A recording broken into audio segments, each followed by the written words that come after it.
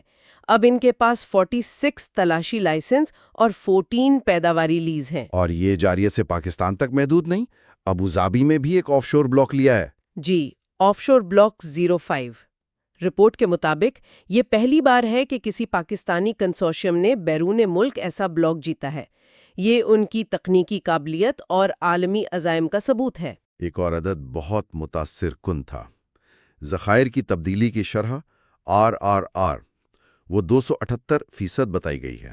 RRR 278%؟ یہ غیر معمولی ہے۔ یوں سمجھیں کہ اگر وہ سال میں 100 بیرل تیل یا گیس نکالتے ہیں تو وہ 278 بیرل کے برابر نئے ذخائر دریافت کر رہے ہیں۔ اچھا، تو مطلب مستقبل کی پیداوار کے لیے وہ بہت مضبوط بنیاد رکھ رہے ہیں۔ بالکل، یہ طویل مدتی پائیداری کے لیے انتہائی اہم ہے۔ یہ جارحانہ تلاش پرانے کنوؤں کی قدرتی کمی کا مقابلہ کرنے کی کامیاب کوشش لگتی ہے۔ تو ایک طرف یہ بنیادی کاروبار کو مضبوط کرنے کی کوشش ہے، اور دوسری طرف جیسا ہم نے نام کی تبدیلی سے اندازہ لگایا تھا، وہ تنوع ڈائیورسفیکیشن کی طرف بھی جا رہے ہیں۔ جی ہاں، ماری انرجیز نام اسی طرف اشارہ کرتا ہے۔ وہ صرف تیل اور گیس تک محدود نہیں رہنا چاہتے۔ اور یہ صرف نام کے حد تک نہیں ہے، عملی اقدامات بھی ہیں، جیسے ماری منرلز کے نام سے ایک کمپنی بنائی ہے جو کانکنی میں جا رہی ہے۔ ہاں، چاغی میں لائسنس کے لیے جوائنٹ وینچر اور کوہ سلطان مائننگ میں حصہ۔ پھر ماری ٹیکنالوجیز ہے جو ڈیٹا سینٹرز بنا رہی ہے اسلام آباد اور کراچی میں۔ یہ دلچسپ تنوع ہے، کانکنی اور ٹیکنالوجی۔ اس کے پیچھے کیا وجہ ہو سکتی ہے؟ رپورٹ کہتی ہے کہ اس کا تعلق قومی ضروریات سے ہے۔ اہم معدنیات اور ڈیجیٹل انفراسٹرکچر دونوں ملک کے لیے ضروری ہیں۔ یہ منطقی ہے، لیکن سوال یہ ہے کہ ایک ENP کمپنی اتنے مختلف شعبوں کو کیسے منظم کرے گی؟ یہ ایک چیلنج تو ہوگا۔ ہاں، اس کے لیے رپورٹ میں کچھ اقدامات کا ذکر ہے، جیسے تنظیمی ڈھانچے میں تبدیلیاں، ایک نیا EDP شعبہ بنایا ہے، اور ایک اعلیٰ کارکردگی کے کلچر پر زور ہے۔ اچھا، یعنی نئی اقدار، پرفارمنس اسکور کارڈز وغیرہ؟ جی بالکل، دیانت، اتحاد اور عمدگی کے نام سے نئی اقدار۔ یہ ضروری ہے۔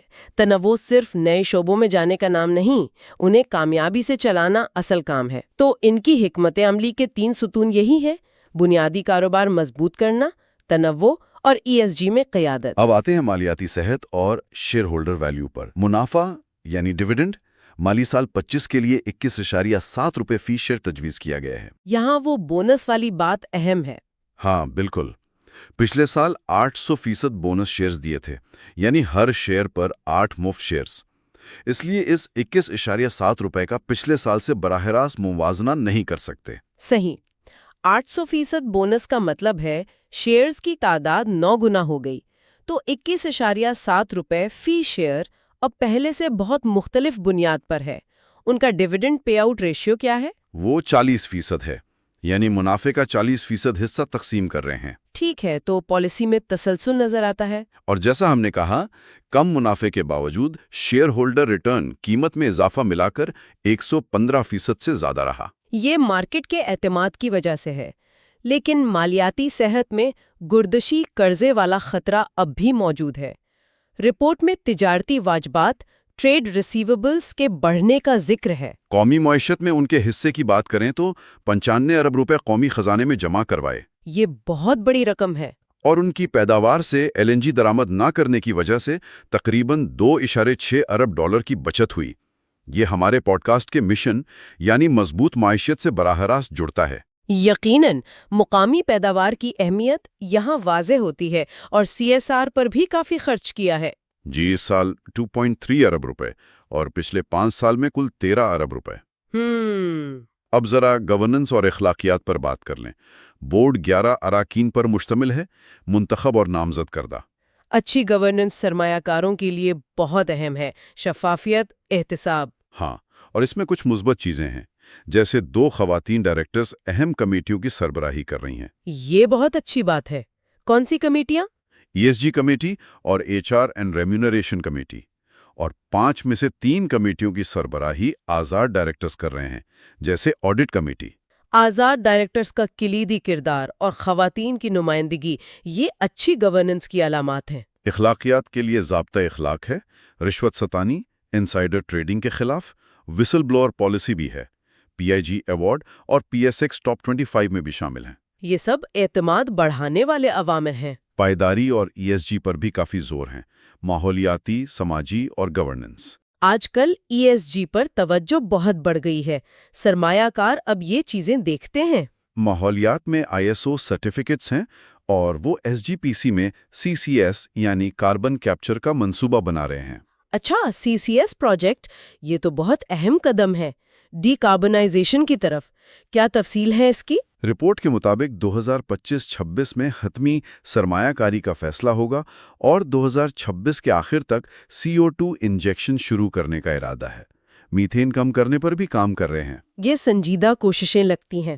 سماجی پہلو پر وہ CSR پروگرام ہیں روشن مستقبل، کسان دوست، موبائل دسترخوان، اسکل ڈیولپمنٹ، میاواکی جنگلات۔ کافی وسیع دائرہ کار ہے۔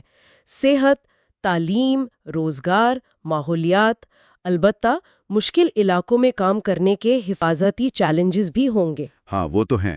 انہیں ISO 26000 سرٹیفیکیشن اور COP28 کے oil and gas decarbonisation charter پر دستخط کرنے کی پہچان بھی ملی ہے۔ بین الاقوامی معیارات سے ہم آہنگی، ٹھیک ہے۔ تو آخر میں خطرات اور مستقبل کا منظرنامہ کیا ہے؟ رپورٹ میں بڑے خطرات کون سے بتائے گئے ہیں؟ جی، یہ اہم ہے۔ سب سے بڑا تو وہی گردشی قرضہ اور تجارتی واجبات، پھر تیل کی قیمتیں اور فوریکس کا اتار چڑھاؤ، KP اور بلوچستان میں سیکیورٹی، اہم لوگوں کو کمپنی میں رکھنا، پالیسی تبدیلیاں اور ذخائر میں قدرتی کمی۔ یہ سب حقیقی خطرات ہیں۔ کمپنی ان سے نمٹنے کے لیے کیا کر رہی ہے؟ رپورٹ کہتی ہے کہ واجبات کے لیے حکام سے رابطے میں ہیں، سیکیورٹی کے لیے اداروں سے تعاون، کارکردگی کے لیے ٹیکنالوجی کا استعمال، اور مستقبل کی توجہ؟ نئی دریافتوں سے پیداوار شروع کرنا، موجودہ اثاثوں کو بہتر بنانا، اندرون و بیرون ملک موجودگی بڑھانا اور تنوع یعنی کانکنی اور ڈیجیٹل کو تیز کرنا۔ سمجھ آتی ہے۔ تو مجموعی طور پر ایک اہم موڑ پر ہیں۔ بنیادی کاروبار بھی چلانا ہے، نئے میدانوں میں بھی جانا ہے اور چیلنجز بھی بہت ہیں۔ بالکل، ایک پیچیدہ مگر دلچسپ حکمت عملی ہے۔ اس ساری گفتگو کو ذہن میں رکھتے ہوئے سامعین کے لیے ایک سوچ طلب سوال یہ ہے، مائع انرجیز کی اپنے بنیادی توانائی کے کاروبار کے ساتھ ساتھ کان کنی اور ٹیکنالوجی جیسے نئے شعبوں میں تنوع ڈیورسفیکیشن کی طرف تبدیلی کو دیکھتے ہوئے پاکستان کی دیگر قائم شدہ صنعتوں کو مستقبل میں کامیابی سے ہمکنار ہونے اور بدلتے ہوئے حالات کا مقابلہ کرنے کے لیے کس قسم کی نئی مہارتوں، ٹیکنالوجیز اور شراکت داریوں، پارٹنرشپس کو اپنانے کی ضرورت ہوگی۔ عزم آہن فائنانس سننے کا شکریہ۔